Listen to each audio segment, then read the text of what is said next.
How's it going, bros? Hyper here. In the most recent build on the PTR, they added a new scenario that you can complete. Since this is a time attack scenario that will require some gear and strategy to execute, I was hoping to help some of you out and share how I was able to complete the challenge with 2 minutes to spare with only the first 2 intro talents on Chromie. Let's get started. Hold on to your helmet. We're traveling through time. Please beware, this video will contain spoilers about their scenario, and since the challenge is basically a story, if you would like to complete it without anyone spoiling it, I totally understand. For everyone else, what is this scenario? Sorry if I make any lore mistakes, but basically, Chromie is a time investigator who is part of the Bronze Dragon flight. Her job is to keep the timeline intact, and on one of her visits to the past, you accompany her. Here, you quickly find out that she is killed by some mysterious forces. The second time, you jump back with her even further, just to investigate what happened, and here you learn that there are some shady things going on in the 4 dragon shrines within Dragonblight. After learning this, you will be able to start the actual challenge, the objective of which is to find out who is trying to kill her and prevent it. A few things to note: while doing this the first few days might be difficult, it does become much easier with time due to Chromie's talent system. It works similar to the class hall upgrade, and you can spec her to be a tank or a support. This will allow you to complete the challenge even if you're a healer. Due to some mysterious forces, she can only travel you to 15 minutes before her death, so you need to maximize your time and learn the most efficient routes. It will take you a minimum of 3 tries to complete this, but don't worry if it takes you longer, since it is slightly RNG dependent if you don't have Chromie's talents upgraded. After you zone into the scenario, you will have the option to look at her talents and choose one in the first row.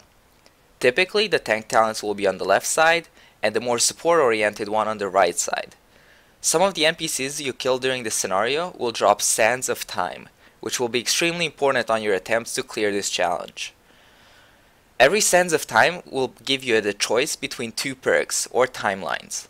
Some of the possible perks are bonus time, movement speed, damage buff, treasures, reputation with Chromie, time shards, and the most OP one of them all, the Bronze Drake, who clears a mini-boss at the Dragon Shrine, so you don't have to worry about it. On your first attempt to save Chromie, you will want to investigate 2 or 3 of the 4 Dragon Shrines. I just started with the bottom one and worked my way up. The top one, near the cave, is a little difficult, so I decided to do that one on a separate attempt, but ultimately it's up to you. At the first Dragon Shrine, you need to kill a bunch of adds and collect the items they drop. Combining these items will allow you to travel into the Emerald Nightmare and help out some guardians. After you freed all the guardians around the shrine, you will get a quest with some clues in it. Just go next to the lake and the mini-boss will appear after you turn in the quest to Chromie. Killing the mini-boss will give you sands of time and a quest item. Each mini-boss drops 1 quest item that will open up an additional mini-scenario after you turn in the quest at the temple. After finding the mini-boss at the shrine and killing him, the next time you try the scenario, you will remember all the clues and be able to go straight to the mini-boss instead of having to redo everything. This is why it takes multiple attempts to be able to complete this scenario. At the second shrine, you will need to kill each of the undead lieutenants and combine the 3 shards they drop into 1, which will then reveal the location of the mini-boss inside the tree. Just like the other shrines, killing him for the first time will give you a quest item that you can turn in at the temple to reveal a new portal.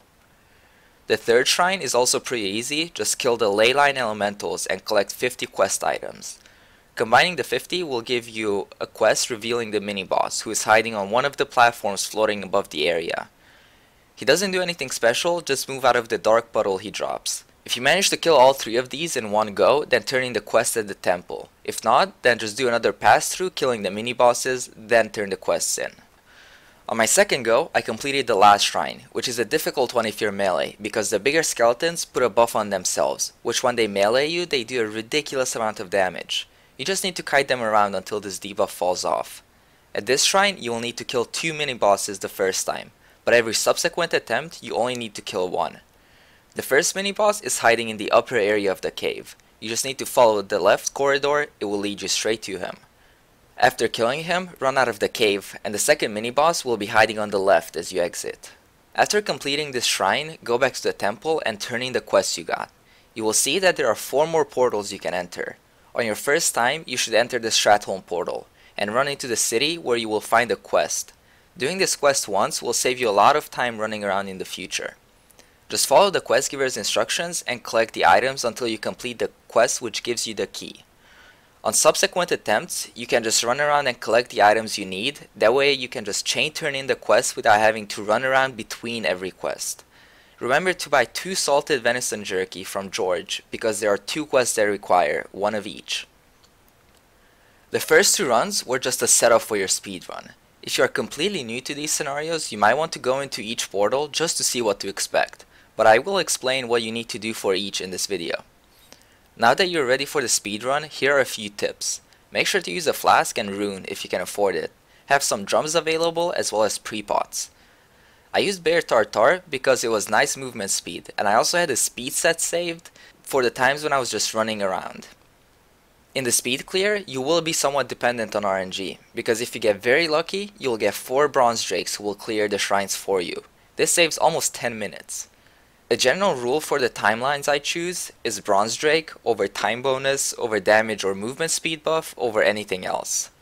If you're not going for a speed clear, you can obviously choose the bonus reputation or whichever buff you like. After starting the scenario, you will want to clear the Firelands portal first. This is the easiest one and it will give you quite a few sands of time. Make sure you keep your eyes open for bonus chests as well, they come in very handy. In this portal, you just need to stand next to Chromie and kill 5 waves of ads as they spawn. After killing the fiery behemoth, you can zone out and move up to the Ender Hall portal. Here you need to disable a cannon. Elites and Death Guard war captains will drop items that will help you out. I typically do this in 3 pulls. First I kill Jakunda, Tillings, and the Death Guard. Then I kill Towhide with 3 Death Guards. Then the remaining 2 Death Guards together next to the cannon. Use the experimental alchemy reagent on the cannon, then use the military explosives you looted to kill it. If you follow the same path as I did, you will have exactly enough. After this, just turn in the quest and move on to the Well of Eternity portal. In this one, you need to run backwards through the dungeon to get to the entrance. Avoid as many mobs as you can running through the first portal because you can't click it while you're in combat. After you get through, just follow the path towards the entrance. You will need to kill a few packs of mobs and an elite at the end. When you get to the entrance, this part is complete. Next, you want to go to Stratholm and collect all the quest items you will need from the NPCs. This will allow you to complete the quest quickly and move on to the next part. After you get the key, just go through the locked door and run upstairs. At the bookshelf, there is a secret passageway that Chromie will open for you. Run through it and follow the path to the boss. There will be quite a few mobs, but in this situation, Bear Tartar comes in very handy. After killing the boss, if you're lucky, you're done with the scenario, and you just need to zone out. This is where RNG element comes in. If you get 4 bronze dragons, then you don't need to deal with any of the shrines. But if you didn't get any bronze dragons, then you will probably not make the timer, since you need to kill a few additional bosses. It is still possible, but you need to be really quick. After your time wears off, you will go into Stolen Time, which is basically the bonus you collected throughout the scenario. The amount of bonus time you have will depend on the number of stacks on your buff. Saving Chromie will reward you a full transmog set and some AP, but even more important than that is the satisfaction of completing yet another challenge that Blizzard throws at us. I really enjoyed figuring out this one and how it works, and the fact that the scenario just drops you in there without too many clues was kind of cool. I also like that this will only be gear dependent for the first few days. Chromie's talents are extremely powerful, and even if you're a more casual player, once you upgraded her talents, you will be able to complete this. I really hope you enjoyed this guide and preview, and hope you enjoyed the scenario as much as I did. Let me know what you guys think about it. Really curious if the majority of people enjoyed this type of side content. Thank you so much for watching. Please like and subscribe.